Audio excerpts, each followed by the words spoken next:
왜 예수님의 부활을 우리가 기뻐하고 즐거워해야 되느냐면요, 고린도전서 15장에 보니까 이런 말씀이 있습니다. 그리스도께서 죽은 자 가운데서 다시 살아나셨다 전파되었거늘 너희 중에 어떤 사람들은 어찌하여 죽은 자 가운데서 부활이 없다는, 어떤 사람들은 없다고 주장한다는 거예요. 어떤 사람들은 부활이 없어. 그런데 어떻게 부활이 없는데 어떻게 그리스도께서 살아나셔서 그게 말이 돼? 이렇게 얘기한다는 거예요. 13절 만일 죽은 자의 부활이 없으면 그리스도도 다시 살아나지 못하셨으리라. 그래, 만약에 죽은 자가 부활하지 않는다고 하면 예수님이 살아나셨다는 건 이건 있을 수 없는 일이지, 이런 얘기예요. 14절 그리스도께서 만일 다시 살아나지 못하셨으면 우리가 전파하는 것도 헛것이다. 그러니까 사도들이 전파하는 것도 헛것이다. 또 너희가 믿는 것도 헛것이다. 15절 또 우리가 하나님의 거짓 증인으로 발견되리니 우리가 하나님이 그리스도를 다시 살리셨다고 증언하였습니다. 만일 죽은 자가 다시 살아나는 일이 없으면 하나님이 그리스도를 다시 살리지 아니하셨으리라. 만일 죽은 자가, 계속 만일 얘기하고 있어요. 만일 죽은 자가 다시 살아나는 일이 없으면 그리스도도 다시 살아나신 일이 없었을 터이요. 그리스도께서 다시 살아나신 일이 없으면 계속해서 이제 만약 얘기를 하고 있는 거죠. 만약에 그리스도께서 다시 살아나신 일이 없으면 너희의 믿음도 헛되고 너희가 여전히 죄 가운데 있을 것이다. 18절 또한 그리스도 안에서 잠자는 자도 망하였을 것이다. 만일 그리스도 안에서 우리가 바라는 것이 다만 이 세상의 삶뿐이면 모든 사람 가운데 우리가 더욱 불쌍한 자이리라. 그러나 이제 그리스도께서 죽은 자 가운데서 다시 살아나사 잠자는 자들의 첫 열매가 되었도다. 이 구절을요 아주 쪼개서 하나하나 이렇게 설명할 수도 있습니다만 이 12절부터 20절까지 고린도전서 15장의 12절부터 20절까지의 말씀을 딱 한마디로 요약하면 뭐냐면 그거 사실이야, 이런 의미예요. 예수님이 부활하신 건 사실이야. 지금 이 얘기를 하고 싶은 거예요. 예수님의 부활이 사실이니까 충분히 너희들이 기뻐할 만해. 지금 이런 얘기를 하고 있는 겁니다. 여러분 그 중에도요 19절에 보면요 예수님의 부활을 경험한 사람이 아직도 이 세상의 것만 바라고 살아가는 것은 그거는 너무나 불쌍한 일이야. 예수님이 죽음에서 부활하신 것으로 사람이 이 땅에서 죽으면 반드시 하나님의 나라에서 다시 살게 된다는 것을 예수님이 친히 보여주셨음에도 불구하고 아직도 세상만 보고 살아가면, 아직도 세상에서 누리는 것에 목을 메고 산다면, 아직도 세상에서 누리지 못한 것을 아쉬워하고 살아간다면, 아직도 세상에서 얽힌 문제 때문에 그냥 목을 메고 산다면, 아직도 세상에서 땅 한 평 가지려고 용을 쓰고 산다면, 아직도 세상에서 이력서 한 줄 더 넣으려고 애를 쓰고 산다면 그런 사람이야말로 세상에서 가장 불쌍한 사람이라는 거예요. 사랑하는 성도 여러분, 저와 여러분이 이 세상에서 하나님의 지혜로 사시기를 축복합니다. 부활의 영광과 확신으로 사시기를 축복합니다. 부활의 기쁨으로 사시기를 축복합니다. 부활의 능력으로 사시기를 축복합니다. 부활의 그날을 기대하심으로 사는 저와 여러분이 되기를 축복합니다. 그러므로 이 땅을 살아갈 때 더욱 인내함으로 소망함으로 살아가는 저와 여러분이 되어지기를 예수님의 이름으로 축복합니다. 이 예수님의 부활의 특징을 오늘 마태복음 28장 6절에 이렇게 말씀합니다. 자, 28장 6절 같이 한번 읽겠습니다. 시작. 그가 여기 계시지 않고 그가 말씀하신 대로 살아나셨느니라. 와서 그가 누우셨던 곳을 보라. 아멘. 예수님은요 말씀하신 대로 살아나셨대요. 말씀하신 대로. 예수님은요 총 3번 죽음을 당한 후에 내가 다시 살아날 거다라고 하는 이 부활에 대한 예고를 총 3번 하셨어요. 마태복음 16장 21절에 많은 고난을 받고 죽임을 당하고 제3일에 살아날 거다 예고하셨습니다. 두 번째는요 마태복음 17장 23절에 죽임을 당하고 제3일에 살아날 거야 예고하셨어요. 세 번째는요 마태복음 20장 19절에도 제3일에 살아날 것이다 라고 예고하셨습니다. 여러분, 3번 반복해서 말씀하신다는 것은 그만큼 이 죽음과 부활이 확실한 일이 될 것이다 라고 하는 예수님의 확신인 거예요. 예수님의 부활만이 아니라요, 예수님의 고난과 죽음 역시 말씀하시던 대로의 고난과 죽음이었습니다. 이사야 53장에 보면요, 고난받는 종의 노래라고 하면서 이 예수님의 고난에 대해서 종이, 하나님이 예비하신 종이 이 땅에 와가지고 어떤 고난을 받을 것인가, 이게 700년 전이에요. 그러니까 예수님이 태어나기 700년 전에 이미 이사야에서 이렇게 예언하셨던 거예요. 그는 실로 우리의 질고를 지고 우리의 슬픔을 당하였거늘 우리는 생각하기를 그는 징벌을 받아 하나님께 맞으며 고난을 당한다 하였노라.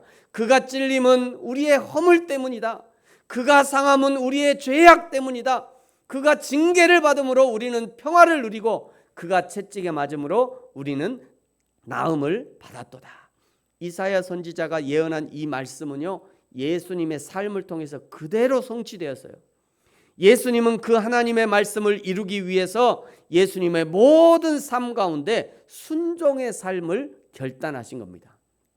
한치의 오차도 없이, 한치의 머뭇거림도 없이 인류 구원이라는 하나님 아버지의 뜻 앞에 예수님은 순종하기로 결단하신 거예요. 그러나 예수님의 순종의 대가는요, 너무도 가혹하고 처참한 것이었습니다. 순종을 결단하는 예수님의 첫 번째 관문은 인간이 되시는 거였어요. 영원한 하나님이셨고 모든 시간과 공간에 충만하게 계시고 우주 만물의 창조자요 주관자가 되시는 하나님이 유한한 인간이 되시기로 결단하신 겁니다. 인간의 유한한 시간과 공간 속으로 들어오셨어요. 인간의 유한한 육체의 제한을 받아야 했습니다. 인간의 타락한 감정을 그대로 느껴야 됐어요. 여러분, 우리도 어떤 일을 하다가 더러운 것이 묻으면 얼마나 찝찝해요. 그 영상을 하나 보여주려다가 포기했는데, 어떤 아이가, 아빠가 있잖아요. 아빠가 이렇게 몰래 카메라로 아빠 뭐 주세요 했는데 이렇게 다 봤는데 아빠가 된장을 묻혀갖고 손에다 띠 묻혀요, 된장을. 그럼 얘가 충격을 받아가 막 이러다가 뭐 얘기를 못하고 얘가 뭐라 그러냐면 아빠한테 뭐라고 얘기도 못하고 그냥 이렇게 소리를 질러요. 여러분, 우리는요, 우리의 몸에 이 더러운 것이 약간만 묻어도 가서 씻고 샤워하고 아주 난리를 치잖아요. 뭔가 더러운 게 묻으면 손에 뭐 묻어봐요, 옷에 뭐 묻어봐요. 당장 가서 세탁하고 막 드라이하고 막 이렇게 하잖아요. 그런데 생각해 보세요. 완전하신 예수님, 거룩하신 예수님이 그 인간의 타락한 감정을 아주 실시간으로 느낀다고요. 그건 예수님이 한 번도 경험해 보지 못했을 거예요. 실시간으로 인간의 그 타락한 감정을 막 이 안에서 느끼는 거예요. 그야말로 이 장난이 아닌 거죠. 천하 만물보다 크신 하나님, 그 만물을 창조하신 하나님이 처녀의 자궁 속에서 그 몸을 의지하는 상황으로 스스로 낮아지신 겁니다. 여러분, 이것이 예수님의 인간되심이에요. 예수님의 낮아지심이죠. 예수님의 순종의 결과였어요. 이거 쉽지 않은 일이죠. 이것이 하나님 앞에 순종한다는 것은요, 결코 쉬운 일이 아닙니다. 내 생각을 내려놔야 순종할 수 있습니다. 내 계획을 내려놔야 순종할 수 있는 거예요. 내 지식과 내 경험을 내려놔야 드디어 하나님 앞에 순종할 수 있는 것입니다. 예수님은 단 한순간도 하나님의 말씀에 순종하지 않음이 없었습니다. 성부 하나님이 계획하신 그 구원 계획표에 정확하게 때를 맞춰서 순종의 발걸음을 옮기신 것이죠. 복음서에 보면요, 가끔 예수님이 아직 내 때가 되지 않았다 말씀합니다. 가나의 혼인잔치에 가서요, 예수님의 어머니가 예수야, 당연히 예수야 했겠죠. 예수의 어머니니까 예수야, 이 집에 지금 포도주가 떨어졌대. 어떡하니? 네가 좀 해결해줘. 그런 부탁을 하는 마리아도 벌써 예수님의 정체를 조금은 눈치채고 있으셨던 것 같아요. 그래서 할 수도 없는 그 일들을 마리아가 예수님께 부탁하는 거잖아요. 그때 예수님이 뭐라고 그래요? 여자요 무시하는 거 아닙니다. 그 무시하는 발언이 아니라 어머니를 높이는 거예요. 여자요 아직 내 때가 되지 않았습니다. 이렇게 얘기해요. 그러면서도 이제 나중에 부탁을 들어주죠. 뿐만 아니라 때로는요 기적을 베푸신 후에도 예수님이 아무에게도 이르지 말라. 내가 너를 고쳐줬다고 아무에게도 말하지 마.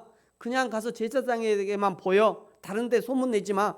이렇게 얘기하셨어요. 왜 그랬어요? 예수님은 철저하게 하나님의 때를 맞추기 위해서, 하나님의 때를 맞추기 위한 그 예수님의 열정을 표현한 것이죠.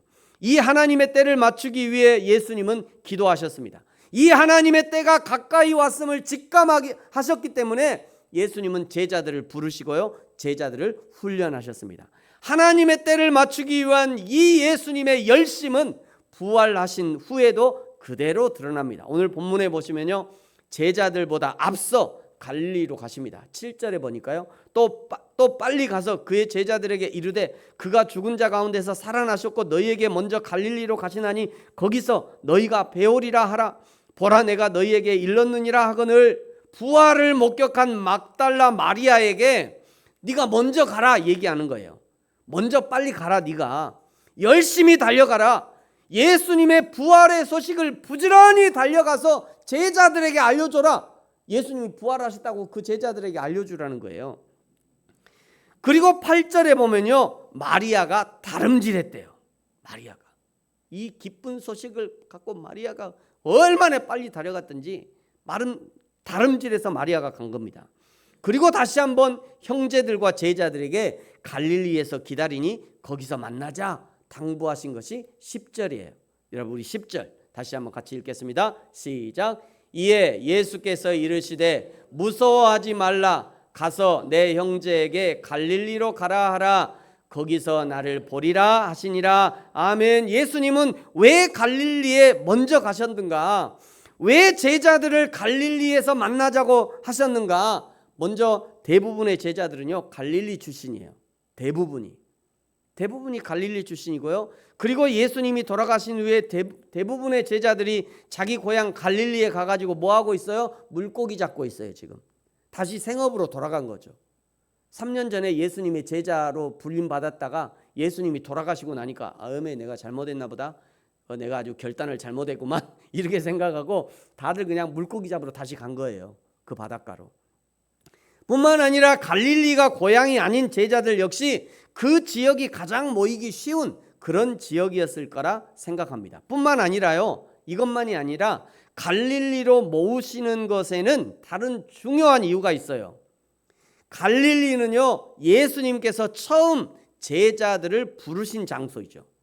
제자들은 예수님의 제자로 불림받은 장소인 거예요. 바로 그 장소가. 갈릴리는요 예수님과 사랑의 교제를 나누던 바로 그 장소였습니다. 갈릴리는 예수님이 하나님이셨다고 하는 그 사실을 처음 깨달았던 곳이 바로 갈릴리예요. 그리고 거기서 밤새도록 하나님과 하나님의 나라에 대해서 가르침을 받던 곳이 바로 갈릴리였습니다. 성령 하나님께서 마음을 뜨겁게 해주셨던 바로 그곳이 갈릴리예요. 성령 하나님의 역사하심으로 귀신이 쫓겨나가고 병든 자가 일어나는 그런 기적을 체험했던 곳이 바로 갈릴리입니다. 뿐만 아니라 둘씩 짝을 지어서 전도 실습, 선교의 실습을 했던 장소가 바로 갈릴리였던 것이죠. 이 첫사랑의 장소요, 첫 소명의 장소로 지금 예수님이 부르고 있는 겁니다. 왜 불렀을까요? 다시 시작하자는 거죠. 고난 속에 넘어져 있지 말고 그대로 주저앉아 있지 말고 일어나라는 겁니다. 예수님과 함께 다시 시작하자는 거예요. 첫사랑의 감격을 다시 회복하고 다시 사랑의 관계를 시작하자는 겁니다. 처음 예수님의 사랑으로 불붙었던 그날을 기억하고 다시 열정으로 시작하자는 거예요. 너희를 제자로 부르신 그 부르심의 소명을 다시 확인하고 다시 제자의 삶을 회복하라고 지금 부르고 있는 겁니다. 사랑하는 성도 여러분, 부활하신 예수님께서 저와 여러분을 갈릴리로 부르십니다. 우리에게 갈릴리는 어디일까요? 우리에게 갈릴리는 교회입니다. 하나님의 사랑을 경험했던 교회, 천국 소망으로 충만했던 교회, 예수님과의 첫사랑을 경험했던 교회, 그 뜨거웠던 신앙의 갈릴리로, 믿음의 교회로 우리를 부르고 계시는 거죠. 이 부활의 아침에 죽었던 내 신앙이 다시 부활해야 합니다.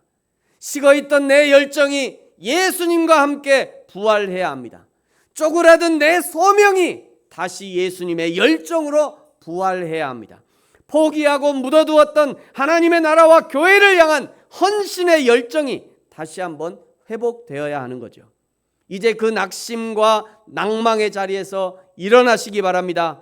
다 같이 함께 갈릴리로 어서 뛰어가야 합니다. 주님이 먼저 가셔서 우리를 기다린다고 하지 않습니까? 사랑하는 성도 여러분, 일어나야 합니다. 연약한 무릎을 세우고 강하게 하고 걸음을 연습해야 합니다. 다시 한번 믿음으로 시도해야 돼요. 다시 한번 입을 열어야 합니다. 다시 한번 헌신의 삶으로 한 발짝 더 들어가야 합니다. 다시 한번 사랑을 결단하고 용서를 결단해야 합니다. 예수님의 손을 잡고 성령님의 인도하심을 의지함으로 순종을 결단하고 오늘 부활의 아침을 맞이해야 하는 거죠. 예수님이 부르시는 갈릴리까지 우리가 걸어가야 합니다. 갈릴리로 가는 동안요, 교회로 가는 동안 우리의 마음을 정리해야 돼요. 그냥 예수님이 오라 했으니까 뿅 하고 그냥 순간 이동하는 게 아니에요. 얘들아, 내가 먼저 갈릴리로 갈 테니까 너희들도 갈릴리 와. 부지런히 걸어가야죠, 갈릴리까지. 여러분, 신앙생활은요, 부지런히 걸어가는 거예요. 부지런히. 나는 못 가요, 나는 안 가요 하면서 예수님의 초청을 거부할 수는 없는 겁니다. 사랑하는 성도 여러분, 2024년 부활절에 예수님의 부활만 기억하는 것이 아니라 예수님과 함께 우리의 믿음도 기쁨으로 부활하게 되는 저와 여러분이 되어지기를 예수님의 이름으로 축복합니다. 기도하겠습니다. 하나님 아버지, 감사합니다. 우리를 다시 믿음의 갈릴리, 열정의 갈릴리, 회복의 갈릴리, 소망의 갈릴리로 초청하시는 예수님을 찬양합니다. 죄와 사망의 권세를 깨뜨리시고 죽음에서 부활하셨을 뿐 아니라 우리의 죽은 사명도 깨뜨리셔서 사명을 회복케 하시고 잃어버린 첫사랑, 화석화된 첫사랑도 깨뜨리셔서 사랑의 열정을 깨워주시고 잃어버린 헌신의 열정도 깨뜨리셔서 하나님을 향한 뜨거운 열심을 회복케 하여 주옵소서. 이제 더 이상 실망과 낙심의 땅에 앉아있지 말게 하시고 일어나 초청의 땅 갈릴리, 교회된 갈릴리를 향해 걸어가게 하여 주옵소서. 부활하신 예수님을 만나 우리의 사랑이 회복되게 하여 주옵소서. 소망이 회복되게 하시고 뜨거운 헌신의 삶이 회복되게 하여 주옵소서. 감사합니다. 예수님의 이름으로 기도합니다. 아멘. 이 시간에 성찬식을 진행하도록 하겠습니다. 찬송가 229장 아무 흠도 없고 1절, 2절, 3절 같이 찬양하겠습니다.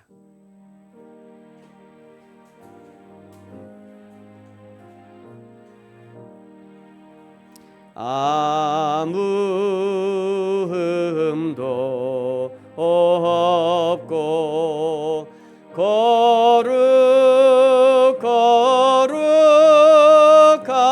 거룩하신 주 하나님, 어린 양이 죽임을 당했네.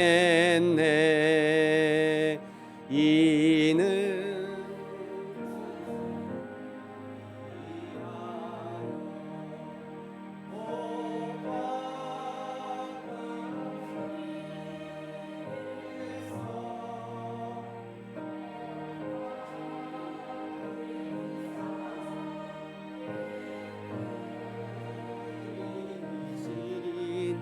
주님의 몸일세. 이는 날 위해 이하여 형벌을 받으사 주가 친히 대신 흘린 주의 보혈일세.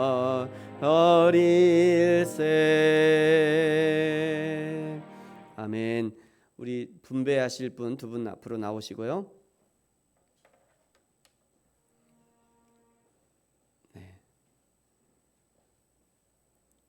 네, 먼저 다 나눠주시기 바랍니다. 하나씩. 어린이용은 따로 있고요. 네.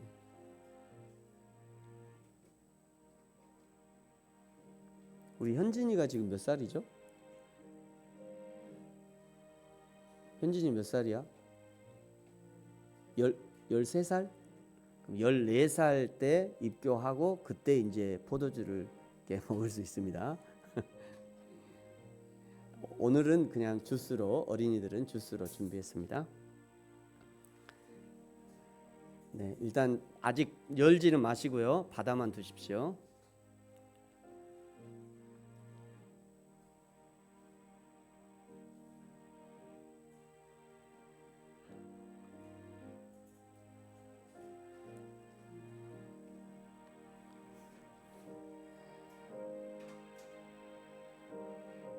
예, 모두 다 받으셔도 괜찮습니다. 모두 다 받으시고요.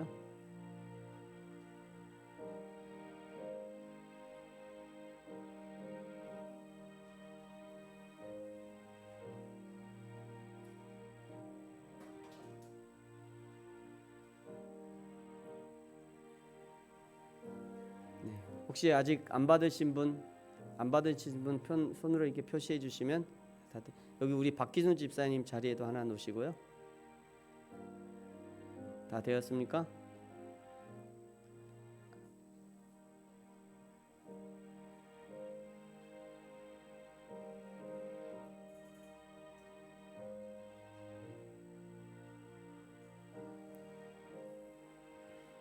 네. 네, 고린도전서 11장에는요. 이 성찬식에 관한 이 성찬식의 순서와 그리고 기준, 그리고 성찬을 대하는 성도의 태도와 자세에 대해서 자세히 알려주는데요. 이렇게 말씀합니다.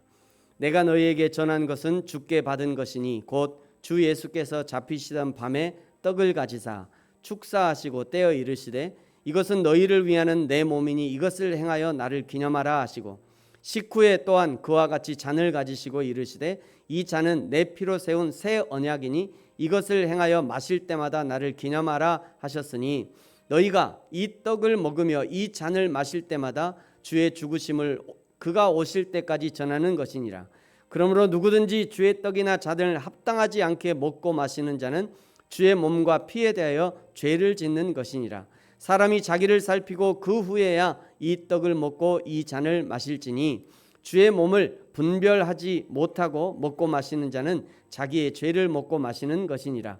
그러므로 너희 중에 약한 자와 병든 자가 많고 잠자는 자도 적지 아니하니 우리가 우리를 살폈으면 판단을 받지 아니하려니와 우리가 판단을 받는 것은 주께 징계를 받는 것이니 이는 우리로 세상과 함께 정죄함을 받지 않게 하려 하심이라. 먼저 예수님의 몸을 상징하는 떡을 마신 다음에 그 다음에 예수님이 흘리신 피를 상징하는 포도주를 순서가 그 떡을 먼저 먹고 그 다음에 포도주를 마시게 됩니다.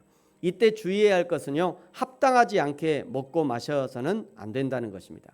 하나님 앞에 죄를 고백하지 않고 죄를 숨기고 예수님의 몸과 피에 참여해서는 안 됩니다. 뿐만 아니라 예수님을 믿지 않는 자, 예수님의 공로를 거부하는 자, 예수님의 몸과 피를 상징하는 빵과 포도주의 맛을 보려고 하는 자는 참여해서는 안 됩니다.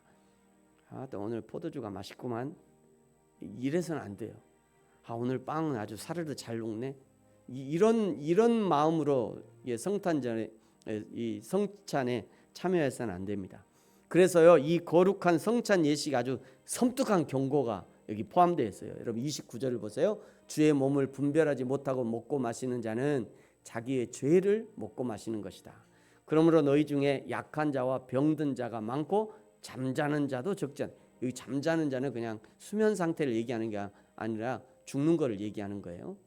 하나님을 경홀히 여기고 하나님의 거룩한 것들을 이렇게 쉽게 여기는 자는 깐닥하면 죽는 수도 있다. 이런 의미입니다. 그러나 걱정하지 마십시오. 31절에 보니까요. 우리가 우리를 살폈으면 판단을 받지 아니하려니와. 자기를 잘 살펴야 되는 거죠. 내가 하나님 앞에 부끄러운 죄가 없는가? 내가 하나님 앞에 이런 다른 엉뚱한 생각을 가지고 지금 성찬에 참여하지 않는지 잘 살피라는 얘기입니다. 그러나 여러분 여기에 이 포도주에도 알코올이 들어가 있고요. 또 계란과 밀가루에 알러지가 있는 분들이 있을 수 있어요. 그런 분들은 참여하지 않으셔도 됩니다. 개인별로 준비했으니까요. 모두 받으셨으면 이제 뚜껑을 여시기 바랍니다. 근데 이 뚜껑 여기가 쉽지 않습니다. 이렇게 돌려가면서 천천히 옆에 열 수 있는 분은 잘 열어주시고요. 예, 옆에 잘 안 열어주시는 분들은 이게 가슴 쪽에 이렇게 잡고 이렇게 팍 안 열지 않도록 잘못하면 쏟아질 수 있으니까요. 앞뒤에 잘 여시는지 확인해 주시고요. 예, 천천히 하셔도 되겠습니다. 네, 사모님도 준비하셔요. 천천히 하시고. 네, 천천히 다 준비하십시오. 자, 먼저 떡을 손으로 잡으십시오. 이 떡은 예수님이 나를 위해서 우리를 위해서 찢기신 몸을 상징합니다. 나는 이 예수님의 고난에 동참하는 마음으로 뿐만 아니라 그 예수님의 죽으심과 부활에 동참하는 신앙으로 빵을 먹는 겁니다. 이 빵은 카스테라처럼 사르르 녹지 않습니다. 어떤 분에게는 질기게 느껴질 수도 있겠어요. 이거 제가 어제 무교병 있죠? 이스라엘 사람들이 무교병을 먹는 거하고 똑같이 제가 만들었습니다. 무교병을 발효시키지 않은 빵입니다. 때로는 의지를 들여서 예수님을 따라가야 우리가 겨우 따라갈 수 있는 거예요. 그냥 사르르, 신앙은요 사르르 안 돼요. 의지를 들여서 예수님을 따라가야 되는 거죠. 예수님을 따르고자 하는 마음을 담아서 나의 십자가를 지고 예수님을 따르겠습니다 하는 마음의 결단을 가지고 떡을 먹도록 하겠습니다. 떡을 먹겠습니다. 엄청 질깁니다. 이스라엘 백성들이요 출애굽할 때 이런 떡을 먹고 갔어요. 미처 발효할 시간이 없어서 천천히 잘 씹으십시오. 잘 안 씹으시는 분은 다 안 씹으셔도 됩니다.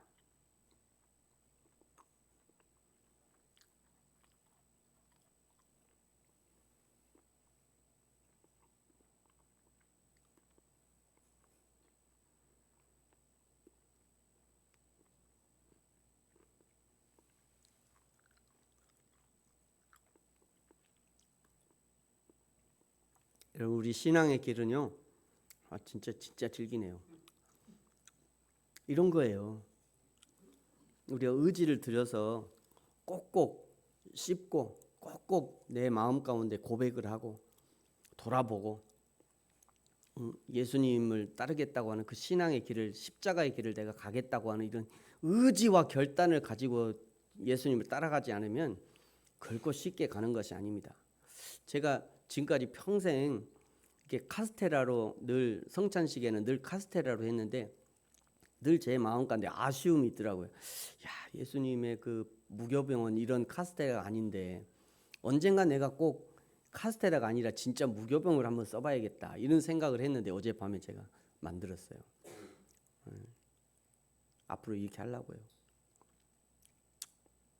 여러분이 신앙생활을 할 때 의지를 가지고 네, 그렇죠. 네, 힘들어요. 그것이 무교병이에요. 무교병이 그런 겁니다. 원래. 네, 다음은 포도주를 드시겠습니다. 포도주를 손에 잡으시고요. 이 포도주는 예수님의 흘리신 피를 상징합니다. 이 포도주는 예수님이 피를 흘리신 이유는 나의 죄를 사해 주시기 위해서이죠. 우리의 죄, 전 인류의 죄를 사해 주시기 위해서 예수님이 대신 피를 흘려 주셨습니다. 나의 죄를 씻어주시는 그 예수님의 은혜에 감사하는 마음으로 같이 포도주를 마시겠습니다.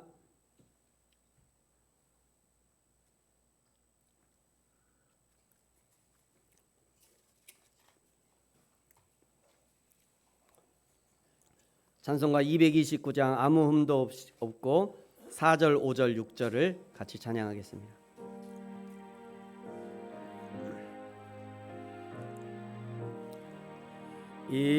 이는 주가 지금 나에게